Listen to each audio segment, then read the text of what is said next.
Olá, meus queridos amigos, sejam bem-vindos a mais um vídeo aqui do nosso canal.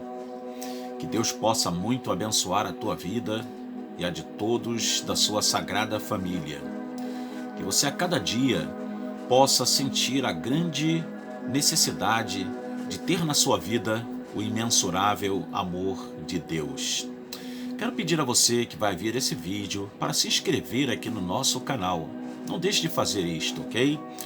É muito simples, basta tocar naquela palavrinha que está em vermelho, inscrever-se, e ao fazer isso, acionar o sininho com a palavra todas, porque todas as vezes que eu gravar um vídeo, você receberá as notificações do YouTube, tá bom? E não deixe de dar aí o like, o joinha, porque isso é muito importante aqui para o crescimento do nosso canal.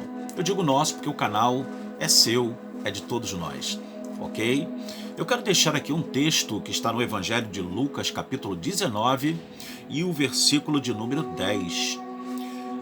Diz assim a palavra do Senhor: porque o Filho do Homem veio buscar e salvar o que se havia perdido. Isso está inserido, esse versículo, no episódio do Zaqueu, o publicano. Aquele homem que era de baixa estatura e subiu numa árvore de difícil acesso, mas ele queria ver Jesus, ele sentia uma necessidade de ver Jesus, mas ele queria ter acesso à visão de Jesus, coisa que ele não poderia ter por causa da sua pequena estatura. A multidão ali não deixaria ele ver, mas ele não só viu Jesus, como Jesus olhou para cima e pediu para ele descer depressa, porque convinha que o próprio Cristo pousasse, ou seja, estivesse na casa daquele homem que era chefe dos publicanos, ou seja, os cobradores de impostos, homens que eram muito odiados pelos judeus, porque eles eram tidos como traidores da pátria por cobrarem do povo judeu impostos para Roma. E eram impostos muitas vezes tidos como espoliantes, ou seja, tiravam os recursos e espoliavam o bolso das famílias judaicas e de outros vassalos do Império Romano também. Era cobrado de todos os vassalos do Império. Todos que estavam dominados pelo Império Romano, eles tinham essa cobrança de impostos. E no caso da Judéia, havia os publicanos. E a Bíblia até fala muitas vezes, né, em tom assim de crítica, não é, de alguns inimigos de Jesus, que ele era amigo dos publicanos e dos pecadores. Sim, Jesus, ele veio de fato para aqueles que são doentes, ele veio para aqueles que precisam da regeneração de Deus, porque um dia o homem se afastou de Deus, um dia o homem caiu, um dia o homem deixou de estar no centro da vontade de Deus. Um dia o homem se perdeu. E isso a Bíblia relata-nos lá no primeiro livro da Bíblia, que é o livro do Gênesis, mais propriamente no capítulo 3 do livro do Gênesis. A Bíblia vai nos dizer como isto aconteceu. E a Bíblia fala, o apóstolo Paulo, na sua carta aos Romanos, ele diz-nos que o pecado entrou no mundo por um homem. E a Bíblia diz que também, o apóstolo Paulo reconhece e diz também na sua teologia, que por um homem também entrou a salvação. Queridos, muitas pessoas colocam Jesus no mesmo pé de igualdade de um líder religioso, ou de um grande mestre, ou de um grande rabino, ou de um grande professor, mas na verdade Jesus é ímpar. Jesus é ímpar. Jesus, alguém costuma dizer, até um grande teólogo, né, Louis Berkhoff, ele costuma dizer o seguinte, dizia que já dorme no Senhor, mas ele diz porque os livros dele estão aí para que nós possamos ler, né?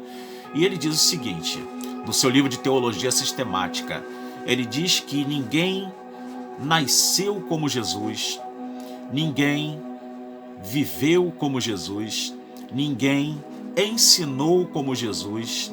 Alguns até morreram como Jesus, ou seja, muitos foram crucificados, mas nenhum deles morreu como Jesus no quesito de a morte dele ter o propósito de nos dar vida.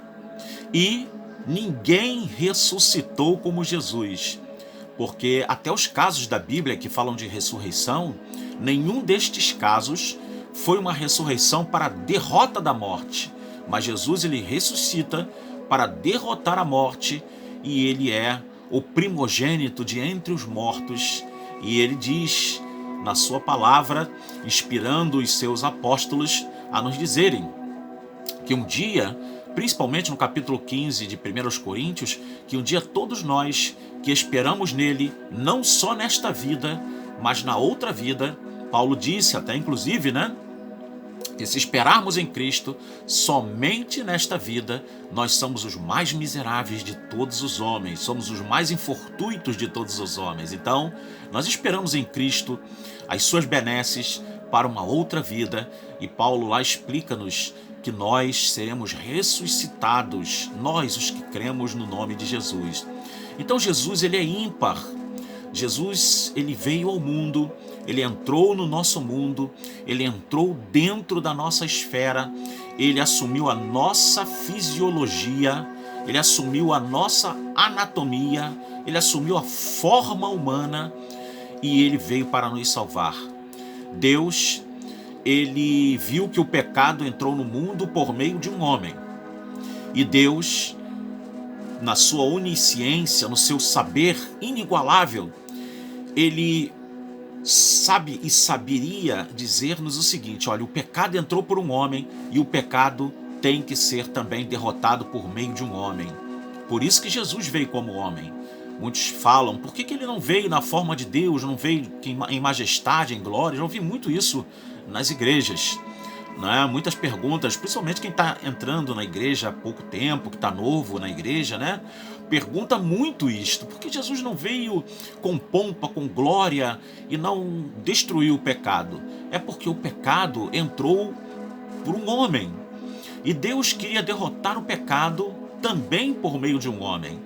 É por isso que Jesus veio como homem, para poder derrotar o pecado por meio da própria fisiologia, anatomia e natureza humana. Isso é lindo, é maravilhoso. Então, queridos, Jesus, ele é um homem ímpar, porque todos os homens, nenhum homem poderia salvar o outro homem. Nenhum homem poderia dar a outro homem a salvação. É a mesma coisa se pegarmos várias pessoas que estão afetadas por uma pandemia ou por uma epidemia, que é uma coisa mais regional, e essas pessoas tentarem curar a outra, se elas próprias estão precisando de cura. Um doente não pode curar outro doente, porque ele também está doente. Mas Deus, ele envia um homem da parte dele, o filho dele, gerado por ele, nascido de mulher, no santo ventre da Virgem Maria, e Jesus gera ali o seu filho unigênito, o seu filho único, o único gerado por Deus, Jesus Cristo. E ele entra na esfera humana para poder destruir, remover o poder do pecado sobre a raça humana e sobre aqueles que receberiam a graça salvífica por meio da fé. Sim, é necessário ter fé neste sacrifício, nesta vida, nestas obras, nesses ensinos que são esboçados, e na morte que ele morre, e na ressurreição que ele tem, e na sua intermediação ao lado do Pai, à direita de Deus por nós, que ele intercede dia e noite por nós. Então, queridos, o Filho do Homem, Jesus, um dos títulos honoríficos mais importantes dentro da contextualização da messianidade do homem Jesus de Nazaré, Filho do Homem. Inclusive o profeta Daniel, na sua visão, ele vê o Filho do Homem vindo nas nuvens. E é um consenso entre a teologia judaica que o Filho do Homem ali é uma figura do Messias, é uma apresentação do Messias. E Jesus, com este título, Filho do Homem, além de dizer que ele é da nossa humanidade, mas ao mesmo tempo ele é de Deus. Ao mesmo tempo, ele tomou as nossas dores, sente as nossas dores, chorou os nossos choros, sentiu as nossas tristezas, mas ao mesmo tempo ele é o que soluciona as nossas dores, ele é o que nos dá a alegria no meio da tristeza, ele é aquele que tira de nós todo o opróbrio, toda dor, toda mazela, porque ele é um homem ímpar. Jesus é ímpar, Jesus é inigualável, Jesus é sem igual, porque Jesus, ele veio buscar e salvar o que se havia perdido. Foi assim na casa de Zaqueu. Zaqueu recebeu Jesus no seu coração. O texto diz que ele recebeu Jesus de uma forma maravilhosa. Recebeu Jesus com muita alegria no seu coração. E é assim que Jesus quer fazer no coração de todos quanto receberem, porque ele, Jesus, veio buscar e salvar o que se havia perdido. Então hoje, neste dia, nesse momento que você está vendo este vídeo, se você sentir no seu coração o toque do Espírito Santo de Deus, não endureça o seu coração, abra-o para que Cristo entre e modifique toda a sua vida, todo o seu ser, porque o Filho do Homem veio buscar e salvar o que se havia perdido.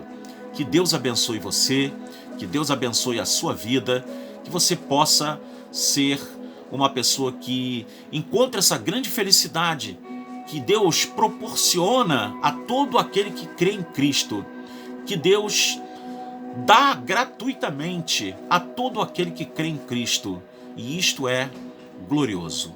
Que Deus te abençoe, que abençoe a tua família, e até o próximo vídeo, querendo Deus. Shalom.